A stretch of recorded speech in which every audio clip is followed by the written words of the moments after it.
Nasunog ang 8 ka mga tindahan sa usa ka public market sa Mahayag, Zamboanga del Sur. Kapin 7 million pesos nga danyos natala sa BFP atol sa sunog.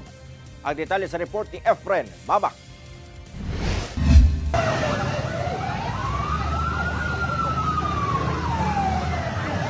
Dakong kalayo ang milamoy sa pipila ka mga tindahan sa palengke sa Purukto, Barangay Poblasyon, Mahayag, Zamboanga del Sur pasado alas 4 sa kadlawon adlawng Martes. Ang maong sunog gisaka sa second fire alarm status sa BFP. Nakapadlak matud pa ang tanang mga stall sa maong palengke nga nagkalayo. Butang nga nagpalisod sa kabomberuhan sa pagpakgang sa kalayo. Nadeklara kining fire out sulod sa kapin 3 ka oras. Human sa sunog, naugdaw ang anaa sa 8 ka mga tindahan nga dunay baligya nga bugas, animal feeds, abono, tinapay, mga kutson, lakip kopras ug uban pa. Gibana-bana ang mukabat sa 7 million pesos ang danyo sa sunog. Matod sa BFP Mahayag, nagsugod ang sunog sa usa ka bake shop sa maong palengke. Electrical issues ang usa sa ginatan-aw nga tinubdan sa sunog.